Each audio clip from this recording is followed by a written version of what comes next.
तो hello guys, कैसे हो आप सब मेरी यूट्यूब फैमिली। उम्मीद करती हूँ अच्छे होंगे, मैं भी बहुत अच्छी हूँ।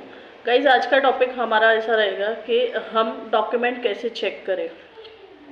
और मेरे उन भाइयों बहनों के लिए, मेरे उन दोस्तों के लिए जो ऑलरेडी रियल एस्टेट में काम कर रहे हैं। तो सबसे पहले हम उसी के बारे में बात करेंगे गाइस। रियल एस्टेट में जो भी अभी ब्रोकर काम कर रहे हैं, एजेंट काम कर रहे हैं, एज सीपी चैनल पार्टनर काम कर रहे हैं, उन लोगों के लिए एक सजेशन मेरी तरफ से रहेगा कि आप ऐसे ही किसी के भी पीछे मत भागो। ऐसे ही कभी भी कोई भी प्रोजेक्ट आ रहा है उस पर काम मत करो।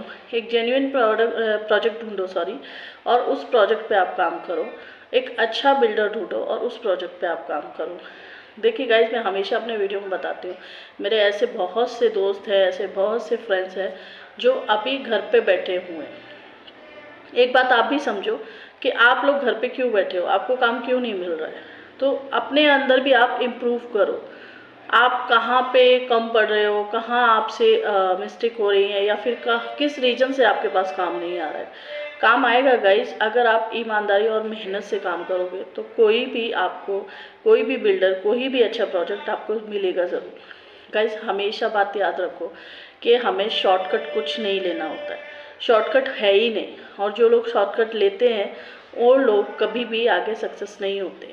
जितने भी लोग आज आगे बढ़े हैं, जितने भी लोग आज आगे तरक्की कर रहे हैं रियल एस्टेट में, वो सब अपने ईमानदारी, मेहनत से और पेशेंस रख के काम कर रहे हैं गाइस। वो लोग ऐसे नहीं करते कि आज हमारे पास में क्लाइंट नहीं आया तो हम अपना ऑफिस बंद करके चले जाएंगे, ऐसा नहीं गाइस। हमेशा कंटिन्यू करते हैं वो, और उनको पता रहता है कि आज नहीं तो कल होगा, पर होगा। तो आप भी वैसे ही सोचो। आप इधर उधर भागने की जगह इधर इसका विजिट करा, उसका विजिट करा, जेन्युइन क्लाइंट को पकड़ो, जेन्युइन प्रोजेक्ट लो और उसके ऊपर आप काम करो गाइस। ऐसे ही आप इधर उधर मत भागो, क्योंकि डॉक्यूमेंट का क्या होता है, हर एक चीज़ को, क्योंकि हमें बहुत मेहनत करनी पड़ती है। मैं खुद करती हूँ तो मुझे पता है। पूरा पूरा दिन हमारा विजिट कराने में चला जाता है, पूरा पूरा दिन हमें क्लाइंट को कन्विंस करने में चला जाता है। कभी कभी तो ऐसा होता है कि क्लाइंट आके देख के चला जाता है और फिर मना बोल देता है हमें। तो हम भी ट्राई करते रहते हैं ना, ट्राई अगेन करते रहते हैं ना।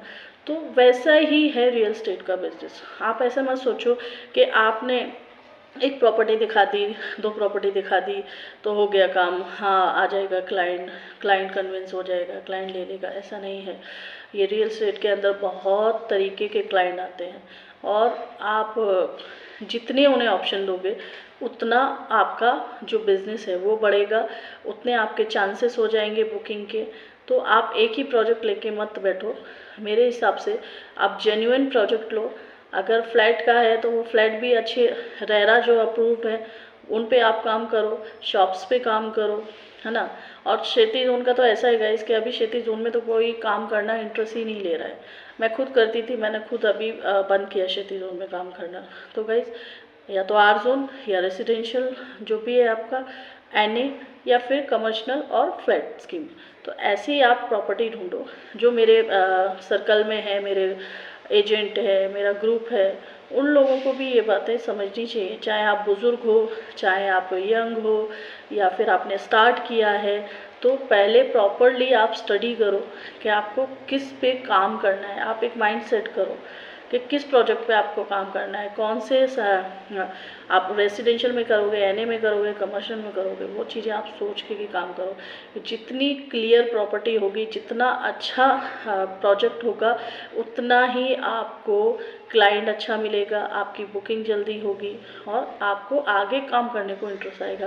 क्योंकि गाइस, हम सब पैसे के लिए काम करते हैं। अगर हमारे पास में प्रोजेक्ट अच्छा नहीं होगा, अभी आप सोचिए, आप अगर सब्जी खरीदने जाते तो सब्जी खरीदने वाले से अगर टमाटर आप लेते तो टमाटर को एक एक करके कैसे देखते हो कि कीड़ा तो नहीं लग रहा है, ख़राब तो नहीं है ना।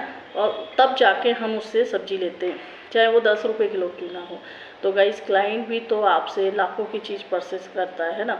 तो वो भी, उसकी भी तरफ आप सोच के चलो। सिर्फ आप अपना फ़ायदा मत देखो कि नहीं मेरा फ़ायदा हो जाएगा, मैं इसे प्रॉपर्टी चिपका दूंगा, बाकी वो देखेगा, बिल्डर देखेगा। ऐसा नहीं गाइस।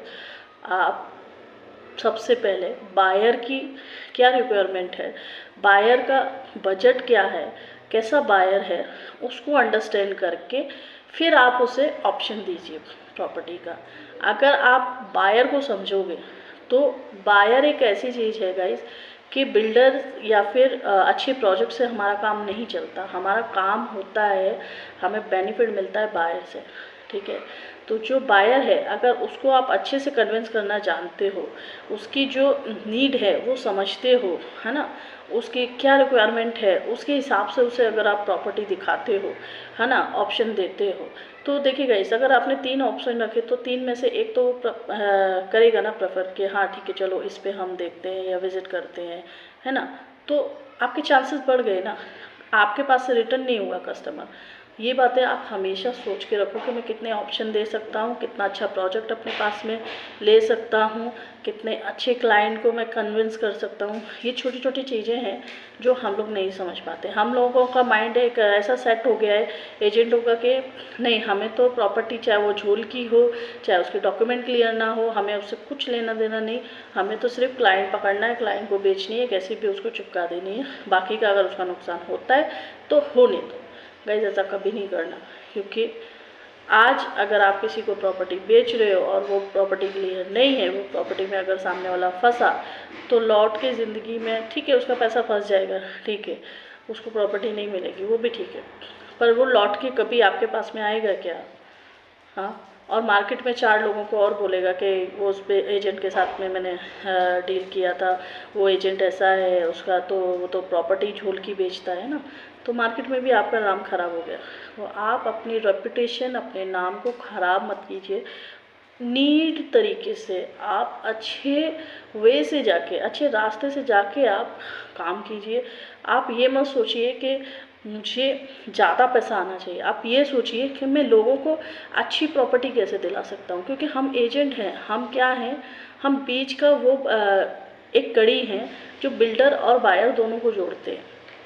तो जो कड़ी है अगर वो जोड़ रही है, अब जैसे हम शादी कराते हैं, है ना, तो शादी भी ऐसे ही नहीं हो जाती। एक लड़का होता है, एक लड़की होती है, उनका भी पूरा ज़िंदगी का रिलेशन होता है ना। तो उस चीज़ों को आप ध्यान में रख के आप ये सोचिए कि भाई जो ले रहा है वो अपने जीवन की पूरी पूंजी यहाँ लगा रहा है, पूरा पैसा इन्वेस्ट कर रहा है, तो मुझे उसका भी नुकसान नहीं करना है ना। और जो बिल्डर दे रहा है तो उसका भी नुकसान नहीं करना है। देखिए यहाँ पे आप अपना और बायर का ज़्यादा सोच के चलिए। बिल्डर का तो अगर प्रॉपर्टी क्लियर होगा तो उसका तो कुछ लेना देना ही नहीं है ना। बट आप ऐसे बिल्डर के साथ में काम मत करिएगा जिसके प्रॉपर पेपर नहीं हुए, जिसके नाम पे प्रॉपर्टी नहीं हुई है, क्योंकि ऐसे बहुत बिल्डर हैं गाइस जो डूब चुके हैं। रिसेंट में बहुत बिल्डर डूबे हैं अभी, ऐसे कर्जा बाजारी हो गए, ले लेके पैसा खा लिया उन्होंने सारा लेके बायर से। अब जब तावे की बात आई तो ताबा नहीं दिया, क्लाइंट ने कंप्लेंट किया, बिल्डर गया, है ना। तो यहाँ पे बिल्डर का तो देखिए कोई नुकसान नहीं है, नुकसान होता है किसका? बायर का, उस बेचारे का पैसा फंस जाता है। तो आप ये चीज़ें भी ध्यान में रखिए, है ना। अगर आप ये सब चीज़ें सोच के काम करोगे रियल स्टेट में, तो गाइस एक ऐसा समुंदर है जिसमें से मोती ही मोती निकलते हैं, ठीक है। हम कोई ऐसे वैसे काम नहीं कर रहे, हम रियल एस्टेट का काम कर रहे हैं, हम प्रॉपर्टी बेचने का काम करते हैं, है ना। तो हमारा भी एक स्टेटस होता है ना। तो मार्केट में अपने नाम को मत ख़राब कीजिए, ऐसे ही किसी के भी साथ में मत जाइए, ऐसे ही किसी को बायर को किसी की भी प्रॉपर्टी मत दिखाइए, अपना टाइम ही मत वेस्ट कीजिए, और अच्छे से अच्छे प्रोजेक्ट लेके अच्छे बायर के साथ में डील करके अच्छे वे से काम कीजिए। अगर आप ये सब चीज़ें फॉलो करोगे तो आप खुद देखोगे कि हाँ, आपकी जो नेटवर्क है वो भी आपकी आगे ज़्यादा बढ़ेगी, और जो आपकी इनकम है वो भी आएगी गाइस। क्योंकि एक दिन में तो ताजमहल भी नहीं बनाता, और एक दिन में अपना घर भी नहीं बनता है। अगर छोटा सा झोपड़ी भी आप बनाने गए तो आप ये सोचिए, आप अगर मेहनत से काम करते जाएंगे तो आगे सफलता तो आपको मिलेगी मिलेगी। देखिए मैंने भी बहुत सारे लॉस खाए, मैंने भी हर एक बिल्डर के साथ किया है काम, है ना, मैंने भी क्षैतिज जोन में काम किया है। तो उन सब चीज़ों का मुझे भी एक्सपीरियंस है कि क्या होता है प्रॉपर्टी में, क्या होता है रियल एस्टेट में, क्या सच है क्या झूठ है। तो मैं आपके साथ में ऐसे ही बात नहीं कर रही हूँ, कुछ भी बोल नहीं रही हूँ, मैं जो एक्सपीरियंस है वो सब चीज़ें मैं आपके साथ में शेयर करती हूँ। तो आप ये बात को हमेशा ध्यान में रखें कि अगर आपको रियल एस्टेट का काम करना है, रियल एस्टेट में आपको आगे बढ़ना है, तो जेन्युइन तरीके से आप काम कीजिएगा इस, ठीक है। डॉक्यूमेंट का ऐसा है कि डॉक्यूमेंट आप अगर बिगनर हो तो वो या तो वकील से सलाह लीजिए या फिर मेरे वीडियो देखिए, है ना। तो आगे भी आप समझ पाओगे कि डॉक्यूमेंट कैसे करते हैं। अभी मैं डॉक्यूमेंट के बारे में नहीं बनाए मैंने वीडियो, मैं अब आगे जाके बनाऊंगी कि डॉक्यूमेंट कौन कौन से होते हैं, कैसे होते हैं, किस किस टाइप के होते हैं, कैसे डॉक्यूमेंट होते हैं, रजिस्ट्री कैसे होती है, वो सब चीज़ें मैं आगे आपको बताऊंगी। आपने मेरे चैनल को अगर सब्सक्राइब नहीं किया तो आप मेरे चैनल को सब्सक्राइब कीजिए, और मेरे वीडियो को आपको कैसा लगा लाइक कीजिए, शेयर कीजिए। अगर और भी आपका कोई सर्कल में है, फ्रेंड्स है जो रियल एस्टेट में काम कर रहे हैं, तो आप उसमें भी मुझे फॉलो कर सकते हैं। और गाइज़ आप हमेशा मेरे चैनल को देखते रहिए, लाइक कीजिए, ठीक है, सब्सक्राइब कीजिए। आपको वीडियो कैसा लगा कमेंट करिए। मैं आपको मिलूँगी, बाय।